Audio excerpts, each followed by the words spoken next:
The live TV, सच सबसे आगे।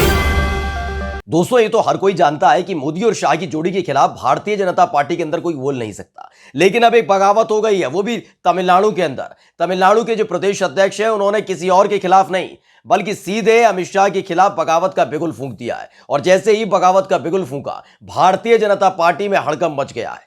बवाल होने लगा है कि आखिर ऐसा क्या हो गया कि प्रदेश अध्यक्ष, तमिलनाडु के प्रदेश अध्यक्ष को सीधे तौर पर अमित शाह के खिलाफ बगावत का बिगुल फूंकना पड़ा है। आज हम आपको सिलसिलेवार तरीके से दिखाने जा रहे हैं कि ऐसा क्या किया था अमित शाह ने, जिसके खिलाफ खड़ा होना पड़ गया है भारतीय जनता पार्टी के तमिलनाडु के प्रदेश अध्यक्ष को। नमस्कार, मैं हूं प्रज्वल गौतम और आप देख रहे हैं द लाइव टीवी।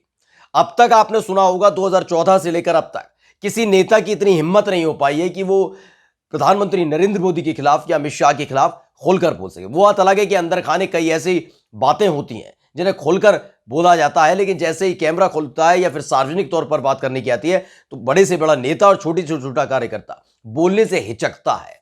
लेकिन अब यह हिचकना, ये सब संकोच खत्म होता जा रहा है, क्योंकि इसकी शुरुआत कर दी है तमिलनाडु के प्रदेश अध्यक्ष ने। उन्होंने सीधे तौर पर अमित शाह के उस सुझाव को, उस अपील को मानने से इनकार कर दिया है जिसमें सीधे तौर पर हिंदी को आधिकारिक भाषा बनाया जा रहा था, जिसे देश की एक राष्ट्रीय भाषा के तौर पर इस्तेमाल करने की अपील की जा रही थी। सबसे पहले हम आपको बताते हैं कि अभी हाल ही में अमित शाह, जो केंद्रीय गृह मंत्री हैं, उन्होंने साफ तौर पर कहा था कि हिंदी को अंग्रेजी का विकल्प बनाया जा सकता है और साथ ही उसे राष्ट्र की आधिकारिक भाषा बनाया जा सकता है। इसको लेकर क्या हुआ कि जो साउथ के हैं जितने भी राज्य, उसमें से स्पेशली है तमिलनाडु में हमेशा से तमिल हितैषी घोषित करने के लिए और हिंदी का विरोध होता रहा। बहुत लंबी सियासत रही है इसको लेकर। लेकिन भारतीय जनता पार्टी ने कभी भी यह नहीं सोचा था कि उनका अपना प्रदेश अध्यक्ष इसके खिलाफ बिगुल फूंक देगा।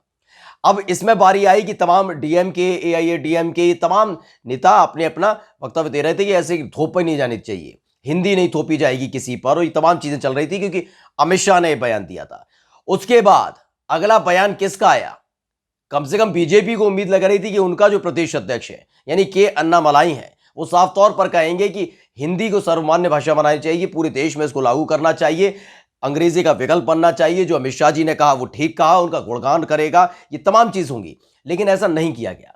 भारतीय जनता पार्टी के इन प्रदेश अध्यक्ष महोदय यानी के अन्नामलाई ने साफ तौर पर खारिज कर दी है बात। अमित शाह की बात को खारिज करते हुए एक बड़ा बयान दे दिया। उन्होंने कह दिया है कि हिंदुस्तानी यानी भारतीय साबित करने के लिए हिंदी आना जरूरी नहीं है। दरअसल हिंदुस्तान ने खबर छापी और उसमें साफ तौर पर लिखा गया है, तमिलनाडु बीजेपी अध्यक्ष ने कहा, खुद को भारतीय साबित करने के लिए हिंदी सीखने की जरूरत नहीं। यानी एक तरफ अमित शाह कह रहे हैं कि हम हिंदी को विकल्प के तौर पर इस्तेमाल करेंगे, यानी अंग्रेजी को धीरे धीरे खत्म करेंगे, और अंग्रेजी जो इस समय सबसे बड़ी एक सर्वमान्य भाषा देश के अंदर भी बनी हुई है, उसे खत्म करके हिंदी को बनाएंगे। तो वहीं दूसरी तरफ तमिलनाडु के प्रदेश अध्यक्ष क्या कहते हैं कि खुद को भारतीय साबित करने के लिए हिंदी सीखने की जरूरत नहीं है, यानी हिंदी सीखे भी के मत, ये सब फालतू की बातें हैं, और जो कर रहा है वो भी फालतू की बातें कर रहे हैं।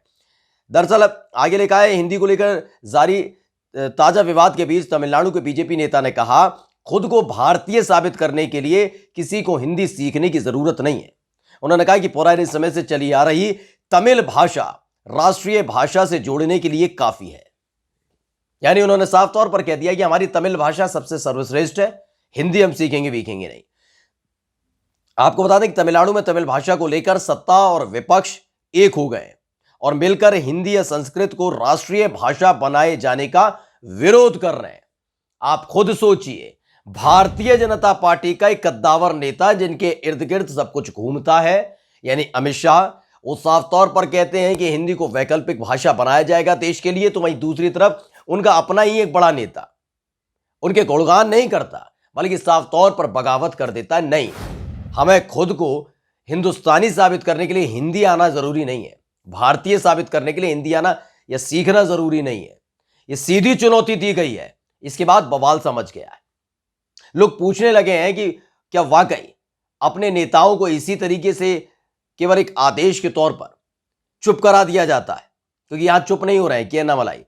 तमिलनाडु बीजेपी के अध्यक्ष अन्नामलाई ने कहा कि उनकी पार्टी तमिलनाडु की जनता पर ना तो किसी को हिंदी थोपने देगी और ना इसे स्वीकार करेगी।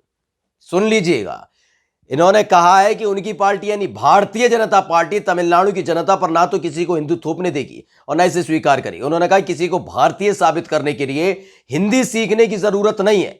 नौकरी या रोजगार के लिए कोई हिंदी या किसी भी भाषा को सीख सकता है। प्रधानमंत्री मोदी भी कहते हैं सबको अपनी स्थानीय भाषा सीखनी चाहिए, लेकिन अमित शाह क्या कहते हैं? अमित शाह कह रहे हैं कि हिंदी को वैकल्पिक भाषा बनाएंगे। इन सब के बीच चल क्या रहा है खेला?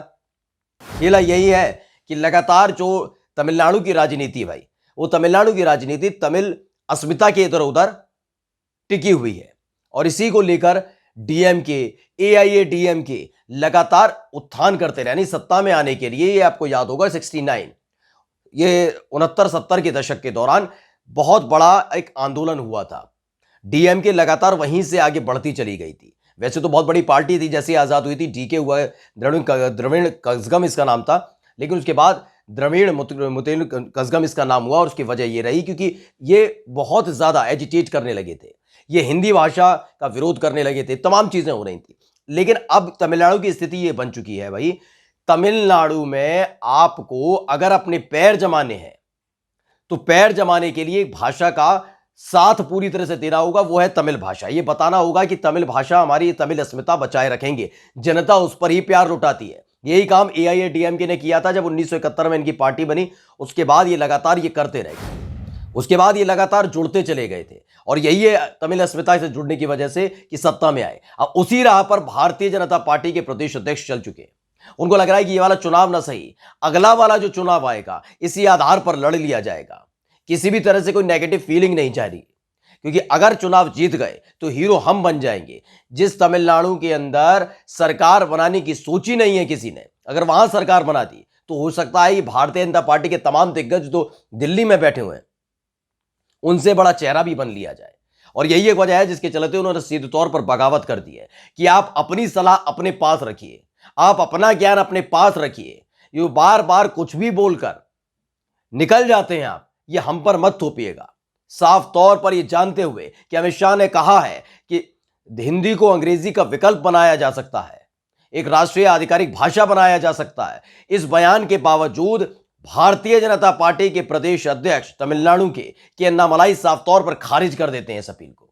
साफ तौर पर बता देते हैं कोई जरूरत नहीं है हिंदी की, और जो सलाह दे रहा है उसकी भी कोई जरूरत नहीं है, साफ हो चुका है।